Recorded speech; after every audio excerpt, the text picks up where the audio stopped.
ஒரே ஒரு வேண்டுகோள் உங்கள்கிட்ட, மனுஷங்களை மிருகங்களோடு ஒப்பிடாதீங்க. ஏன்னா மிருகங்கள் நல்லவை.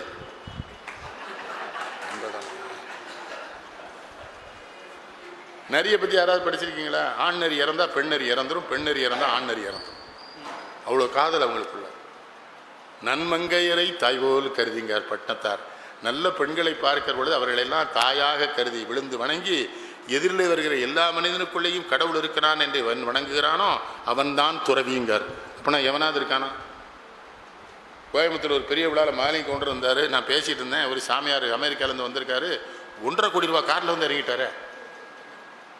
காவி துணியை கட்டிக்கிட்டு அமெரிக்க பொம்பளை பிள்ளைய 15 பொம்பளை பிள்ளைய அவளோட வந்திருக்கு. நான் சாமியாரை பார்க்காம அந்த பிள்ளைகளை தான் பார்த்துட்டு இருந்தேன். என்ன பண்ணால் நல்லா இருந்தது, அழகாக இருந்தது. அதில் ஒரு பிள்ளை என்கிட்ட வந்து கேட்டது, 300 பாடல் சொன்னீங்க அந்த 1 மணி நேரத்தில், உன்னால் எப்படி முடிஞ்சுன்னு நல்ல தமிழில் வந்து கேட்குது.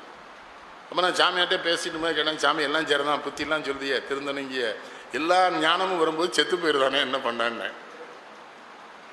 ஒரு உண்மையே சொல்லலை. சாமியார்ட்டெல்லாம் போகாதீங்க, ஐயோ பாவம்.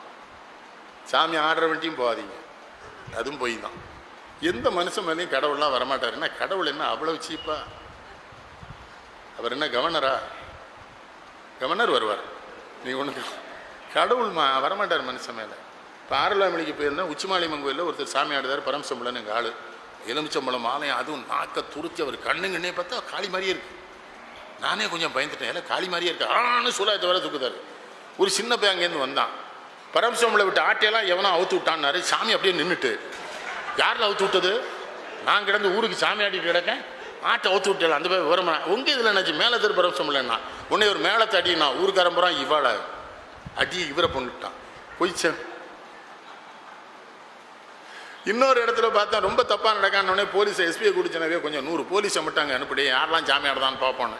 போலீஸ் வந்து இறங்கிச்சுல்ல, சாமி ஆடுற ஊதி எடுத்துட்டு அங்கே பூசை பண்ணார் டிஎஸ்பிக்கு. அவன் சொல்லிட்டான், இங்கே எவெல்லாம் பொய் சாமி ஆடுறானோ எல்லாம் கைது பண்ண சொல்லி எஸ்பி சொன்னான்னு திருநீத்துக்கு அப்புறம் கீழே போட்டார் சாமி. இந்த பயலோ சொன்னான்னு ஆடுதம்யா, எனக்கு இதுக்கு சம்மந்தம் கிடையாது, நீங்கள் என்னை விட்டுருன்னு.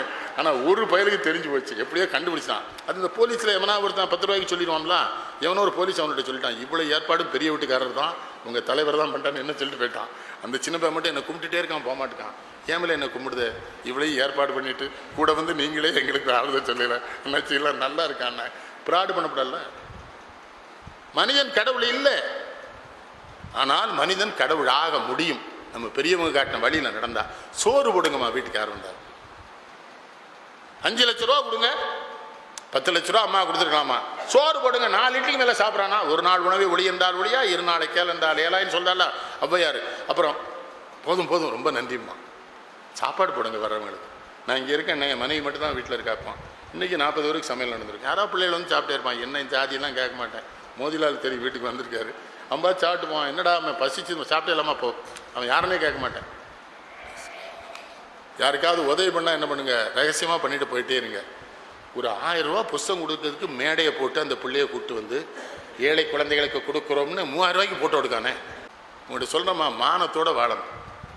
அதுதான் அவன் கிளவியை சொன்னான். அவன் சொன்னால மதியாதார் முற்றம் மதித்தொருகாச் சென்று மிதியாமை உண்ணீர் உண்ணீர் என்று நம்மளை சாப்பிடுன்னு சொல்ல விட்டு தானே சாப்பிட்ணும். கோயம்புத்தூரில் ஒருத்தர் எம்எல்ஏ ரொம்ப பிரியமாக எங்கள் வீட்டில் தான் தங்கிட்டான். நான் மாட்டேன் உங்கள் வீட்டில் தான் தங்க மாட்டேன்னு கூட ரொம்ப கஷ்டப்படுத்திட்டா. ரொம்ப பெரிய பணக்கான தங்கிட்டேன். தங்கினதுக்கப்புறம் தான் தெரியுது அவருக்கே அந்த வீட்டம்மா சாப்பாடு போடாதுன்னு. இந்த பேயிலமா என்ன கொண்டு உட்காந்து வச்சுட்டான். அந்த மாதிரி என்கிட்ட கேட்க, நீங்கள் ஊருக்கு போகலையான்னு நிறைய கேட்கியா. எனக்கு உயிரே போயிட்டு, அட சண்டாளன், இந்த டாக்டர் நம்மளை கொண்டு இப்படி மாட்டிட்டானே, இன்னைக்கு கவுண்டரையா என்னன்னு. நான் தான் பரிமாறியங்க வாயா, ஒரு வீட்டுக்கு வந்தால் பொம்பளை தான் ஐயா பரிமாறணும். பொம்பளை பரிமாறனால தான் சுக்ரீவன் பொண்டாட்டி இல்லைன்னு ராமன் தெரிஞ்சுக்கிட்டு வாலிய பொண்ணாரு. வீட்டில் பரிமாற என்னையா அந்த அம்மா அவ்வளோ சத்தம் போடுது, அவருக்கே தெரியாது. இப்படியே காலம் 4 மணிக்கு எங்கள் டிரைவருக்கு ஃபோன் பண்ண எல்லாம் வண்டியை ரெடி பண்ணுன்னேன். அவர் எந்திரிச்சு தேடி இருக்காரு. அப்போ அந்த பொம்பளை நல்ல பொம்பளை கரெக்டாக சொல்லியிருக்கா, மானம் உள்ளவன் போயிட்டான் இருக்கான்.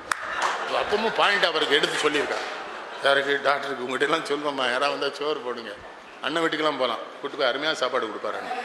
பெரியம்மா போன தடவை சாப்பிட்டோம்னா நம்ம அந்த வீட்டில் உங்கள் தம்பி வீட்டில் எவ்வளோ பெரியம்மா டாக்டர் மோதிலால் பாருங்கள், உங்கள்கிட்டலாம் சொல்லம்மா சாப்பாடு சொந்தக்காரங்களுக்கு உணவு போடுங்க, ஏழைகளுக்கு சாப்பாடு. ஏழை வந்தா அன்பாக வரவேற்கணுமா, பணக்காரங்களை வரவேற்க ஏழை வரவேற்கல. நீங்கள் ஒருத்தன் பார்த்துக்கிட்டே இருக்கான். கங்காணி இல்லை என்று கள்ளம் பல செய்வார், கங்காணி இல்லை இடமல்லை காணுங்கால், கங்காணியாக கலந்தங்கம் நின்றானை கங்காணி கண்டார். திருமூலர் சொல்றாரு, எல்லா இடத்துலையும் பார்க்க யாரும் இல்லைன்னா மனுஷன் தப்பு பண்ணுறான். எல்லா இடத்துலேருந்து கடவுள் பார்த்துக்கிட்டு இருக்கான். நீ பண்ணுகிற தப்பை பூரா அவன் பதிவு பண்ணிடுவான், தண்டனை வருங்கார். எல்லாருக்கும் போடுங்க. 2 இட்லினாலும் நல்ல இட்லியாக போடுங்க. வீட்டில் ஒருத்தருமே சாப்பிடாத சாப்பாடாக எடுத்து வச்சு பிச்சைக்காரனுக்கு போடுதியே, விளங்குவியா நீ? ஒருத்தருமே வீட்டில் சாப்பிட போகிறான், அவனுக்கு போட்டா பிச்சைக்காரன் விவரமாக இருக்கான். என்ன மேலே விட்டம்மா போட்டாங்க, அந்த பக்கத்தில் வந்த பேட்டை கொடுத்தா அவன் செத்து போயிட்டான். அதனால் நான் இதை அதான் கிழவி என்ன சொன்னான், ஐயம் இட்டு நீ சமைச்ச சாப்பாட்டை முதல்ல வந்திருக்கிற ஏழைக்கு அதிதிக்கு போட்டுட்டு அப்புறம் சாப்பிடுங்க. ஐயம் இட்டு